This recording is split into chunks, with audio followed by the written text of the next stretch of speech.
মহারানী এসে বসে গিয়েছে বাবার সাথে সুইমিং পুলে। আর এখান থেকে কোনোভাবেই উঠবে না। তাকে এতভাবে ডাকা হচ্ছে যে চলো আমরা ভিতরে গিয়ে মজার মজার সবার খাবার খাবো, কিন্তু সে কোনোভাবেই ওখান থেকে উঠবে না এবং শেষ পর্যন্ত আমাদেরকে যে সুইমিং পুলের এই জায়গাটা থেকেই উঠে আসতে হয়েছে। তো আসসালামু আলাইকুম গাইস, কেমন আছেন সবাই? নিয়ে আসলাম আরেকটা সুন্দর ব্লগ ভিডিও নিয়ে। মেনলি আমরা গিয়েছিলাম সিক্স সিজন হোটেলে ডিনার করতে, সাথে ছিল আমাদের আরো দুজন ফ্রেন্ড, মানে আমার হাজবেন্ডের ফ্রেন্ড। তারা আসলে ক্যামেরায় আসতে চাচ্ছিল না, মানে কমফোর্টেবল ফিল করছিল না, সো আমি তাদেরকে আর দেখাইনি। তো আশা করি পুরো ভিডিও জুড়ে আমার সাথেই থাকবেন আর আমাকে সাপোর্ট দিবেন। তো আমরা যেদিন সিক্স সিজন হোটেলে যাই ওই দিন একটা প্রোগ্রামও ছিল সিক্স সিজন হোটেলের 2 তলায়। তো আমরা আর ওইখানে ঝুঁকি নাই, কারণ এটা একটা বিয়ের প্রোগ্রাম ছিল। আর আমাদের সাথে যারা ফ্রেন্ড ছিল তারাও অলরেডি একটু একটু দেখিয়ে দিয়েছি, আমি আপনাদেরকে ক্যামেরা যতই দেখাবো না বলেই তবু দেখিয়ে দিয়েছি। এরপরে আমরা ওদের ছাদে চলে আসি, যে আমরা ভাবলাম আমরা যেহেতু ডিনার করবো সো ছাদই ভালো হবে। তো ছাদের এইখানটাতে দাঁড়িয়ে দেখেন কি সুন্দর আকাশ দেখা যাচ্ছে, মনে হচ্ছে যে সহস্র আম, আহ, তারা মিটিমিটি জ্বলছে। আর ওদের যে সুইমিং পুলটা ছিল পুরা ছাদটার অর্ধেকটার বেশিটা অংশ জুড়ে ছিল এরকম সুইমিং পুলটা।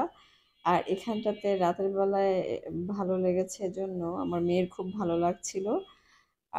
ও এটার মধ্যে বিভিন্ন ধরনের কালার হচ্ছিল, কখনো সবুজ, কখনো রেড, কখনো বিভিন্ন ধরনের মানে রংধনুর কালারগুলো ওরা ডিসপ্লে করছিল। আর সুন্দর দেখাচ্ছিল, দেখতেই পাচ্ছেন, দেখেন কি সুন্দর। তো আমার মেয়ে ভীষণ এনজয় করছিল এই কালারগুলো, যখন বিভিন্ন কালার আসা যাওয়া করছিল এটাই ওর ভালো লাগছিল। তো এখান থেকে ও কোনোভাবেই যাচ্ছিল না। তো আমার হাজবেন্ড আর আমাকেও এখানেই জাস্ট বসে থাকতে হচ্ছিল, অন্য কোথাও যে একটু মুভ করব, ঘুরে দেখব বা অন্যদের সাথে আড্ডা দিব তার কোনো স্কোপই নাই, যেহেতু অনেক ছোট বাচ্চা আর ও কোনোভাবেই একলা ছাড়া যাবে না, সো এখানেই বসেছিলাম। আর ওই দিন কনসার্টও ছিল না, মানে একদম শুনশান ছিল কেন জানি আমরা যখন গেলাম। তো সুইমিং পুলের এই জায়গাটা থেকে কোনোভাবেই মুভ যখন করতে পারছিলাম না, তো আমি ভাবলাম যে ওদেরকে কিছু খাবার এনে দেই, যেখানে বসে বসে ওরা খাক। তো আমি ছাদেই যে ওদের রেস্টুরেন্ট কর্নারটা আছে, তো ওইখানে গিয়েছি খাবার নিয়ে আসতে। তো ভাবলাম যে যেহেতু এসে পড়েছি তাহলে একটু ভিডিও করি। তো বাফেট ডিনারের ছিলাম আমরা, সো খাবার তো লিমিটেশন ছিল না, বাট আমি তারপর পুরা জায়গাটা ঘুরে ঘুরে দেখছিলাম। আবার আমার হাজবেন্ডকে একবার খাবার নিয়ে গিয়ে দিলাম, আবার সে বলল যে এগুলাই, অন্য কিছু তোমার পছন্দ হলো না। আসলে এক একজনের খাবার টেস্ট তো একই রকম। তো দেখা গেল সে যদি আসতো নিতে তাহলে হয়তো বা অন্য কিছু নিতে পারতো। তো পরে আমি আমার খাবার নিয়ে গিয়েছিলাম, বাচ্চাকে খাওয়াচ্ছিলাম। যখন খাওয়াচ্ছিলাম তখন তো আর কোনো ভিডিও শুট করতে পারি নাই, কারণ 1-1.5 ঘন্টা ধরে শুধু খাবার খাওয়াতেই হয়েছে। অন্য কেউ থাকলে বা অনেক সময় হাজবেন্ডরাও ভিডিও শুট করে দেয়, আমি এটা দেখেছি, কিন্তু আমার বেলায় এটা একেবারেই ব্যতিক্রম। আমার হাজবেন্ড এগুলো নিজেও ভিডিও করতে পারে না বা চায় না, আবার ভিডিওতে আসতেও চায় না। সো আমার ওই জায়গাগুলো সবসময় স্কিপ করে যেতে হয়। যদি বাচ্চা না থাকতো তাহলে হয়তো আমি খুব ভালোভাবে এগুলো ক্যাপচার করতে পারতাম। তারপরে ডিনার শেষ করার পরে আমি দেখছিলাম যে আমার মেয়েটা এই যে এই পানিতে নামার জন্য চেষ্টা করছিল।